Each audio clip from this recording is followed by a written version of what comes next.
ಅಂಜನಾದೇವಿಯ ಪುತ್ರ ಶ್ರೀರಾಮ ಭಕ್ತ ವೀರಾಂಜನೇಯ ಹನುಮನ ಈ ನಾಡಿಗೆ ಒಂದು ಚೈತನ್ಯ ಶಕ್ತಿ, ಒಂದು ಆದರ್ಶ ವ್ಯಕ್ತಿ,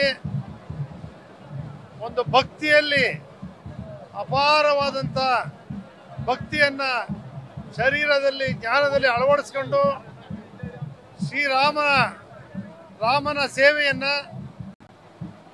ಏನು ಸೀತಾಮಾತೆಯನ್ನ ಮಾನವತಾವಾದಿಯಾಗಿರ್ತಂಥ ಸೀತಾದೇವಿಯನ್ನ ರಾವಣ ಲಂಕಾಪಟ್ಟಣಕ್ಕೆ ಹೊತ್ಕೊಂಡು ಹೋಗಿದ್ದಂಥ ಸಂದರ್ಭದಲ್ಲಿ ಸಮುದ್ರಕ್ಕೆ ಸೇತುವೆಯನ್ನ ಕಟ್ಟಿ ಸೀತಾಮಾತೆಯನ್ನ ಲಂಕೆಯನ್ನ ಸುಟ್ಟು ರಾವಣನ ಕೊಂದು ಸೀತೆಯನ್ನು ತಂದು ಶ್ರೀರಾಮನಿಗೆ ಒಪ್ಪಿಸಿ ರಾಮರಾಜ್ಯವನ್ನ ಮತ್ತೆ ಪ್ರಾರಂಭ ಮಾಡಿದಂಥ ವೀರ ಆಂಜನೇಯನ ಹನುಮಂತನ ಉತ್ಸವವನ್ನ ಕನ್ನಡ ನಾಡಿನಾದ್ಯಂತ ದೇಶದಾದ್ಯಂತ ಮಾಡ್ತಾ ಇದ್ದಾರೆ. ಅದರಲ್ಲೂ ಕೂಡ ಮೈಸೂರಿನಲ್ಲಿ ಹನುಮ ಜಯಂತಿಯ ನಮ್ಮ ಸಂಸ್ಥೆ ಏನಿದೆ, ಭಕ್ತರೇನಿದ್ದಾರೆ, ಅಭಿಮಾನಿಗಳೇನಿದ್ದಾರೆ, ಸಂಘ ಸಂಸ್ಥೆಗಳು ಎಲ್ಲರೂ ಕೂಡ ಸೇರಿ ಮೈಸೂರಿನಲ್ಲಿ ಇವತ್ತು ಅದ್ದೂರಿಯ ಹನುಮ ಉತ್ಸವವನ್ನ, ಹನುಮ ಜಯಂತ್ಯೋತ್ಸವವನ್ನ ಭಕ್ತಿಯಿಂದ ಆಚರಣೆ ಮಾಡ್ತಾ ಇದ್ದಾರೆ. ಇವತ್ತು ಆಂಜನೇಯನ ಸನ್ನಿಧಿಯಿಂದ ಮೆರವಣಿಗೆ ಹೊರಡ್ತಾ ಇದೆ.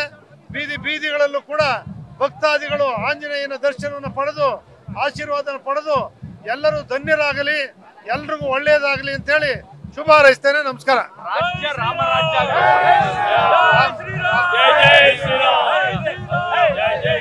ರಾಜ್ಯ ದೇಶ ರಾಮರಾಜ್ಯ ಆಗಬೇಕು, ಏನ್ ಮಾಡಬೇಕು? ಅದರಲ್ಲಿ ರಾಜಕಾರಣಿಗಳು ಏನ್ ಮಾಡಬೇಕು?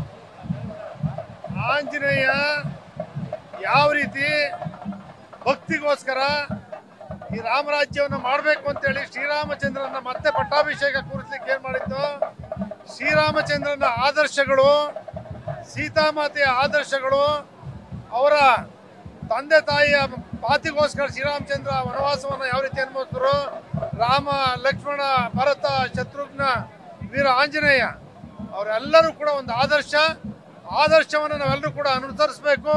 ನಾವೆಲ್ಲರೂ ಕೂಡ ಶಾಂತಿಯಿಂದ, ಪ್ರೀತಿಯಿಂದ, ನಾವೆಲ್ಲರೂ ಕೂಡ ಈಗ ತಾನೇ ನೋಡಿದ್ದೀವಿ ನಮ್ಮ ಡಾಕ್ಟರ್ ಮನಮೋಹನ್ ಸಿಂಗ್ ಅವರ ಬಗ್ಗೆ ಯಾವ ರೀತಿ 10 ವರ್ಷಗಳ ಕಾಲ ತಾಳ್ಮೆಯಿಂದ, ಪ್ರೀತಿಯಿಂದ, ಶಾಂತಿಯಿಂದ, ಮೌನಿಯಾಗಿ ಕ್ರಾಂತಿಯನ್ನ ಈ ಭಾರತೀಯ ಅಭಿವೃದ್ಧಿಯನ್ನು ಮಾಡಿದ್ರು. ಅದು ಒಂದು ಆದರ್ಶ.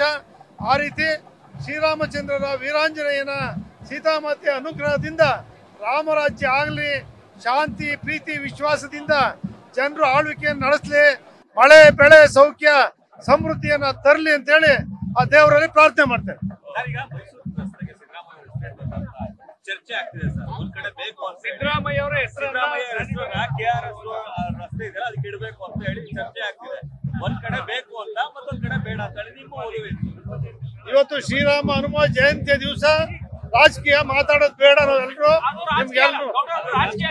ರಾಜಕೀಯ ನಾಯಕನ ಹೆಸರನ್ನ ಇಡ್ತಾ ಇರೋದಕ್ಕೆ ಸ್ಥಳೀಯ ನಾಯಕ ಅಂತ ಒಬ್ರು ಹೇಳ್ತಾರೆ, ಒಬ್ರು ಬೇಡ ಅಂತ ಹೇಳ್ತಾರೆ. ಇದ್ರ ಬಗ್ಗೆ ತಮ್ಮ ಅಭಿಪ್ರಾಯ ಅದು ನಾನು ನೋಡಿಲ್ಲ, ಆ ವಿಚಾರ ನನಗೆ ಗೊತ್ತಿಲ್ಲ. ನಗರ ಪಾಲಿಕೆಯವರು ಬರೀ ಅರ್ಜಿ ಕೊಟ್ಟಿದ್ದಾರೆ, ಅದು ಅಧಿಕೃತವಾಗಿ ಏನು ಆಗಿಲ್ಲ ಅಂತ ಹೇಳ್ತಿದ್ದಾರೆ. ಅದರಿಂದ ಯಾವುದೇ ತೀರ್ಮಾನ ಇಲ್ಲದೆ ಇರೋದ್ರಿಂದ ವಿಚಾರ ಪ್ರಸ್ತಾವ ಮಾಡೋ ಅಗತ್ಯ ಇಲ್ಲ.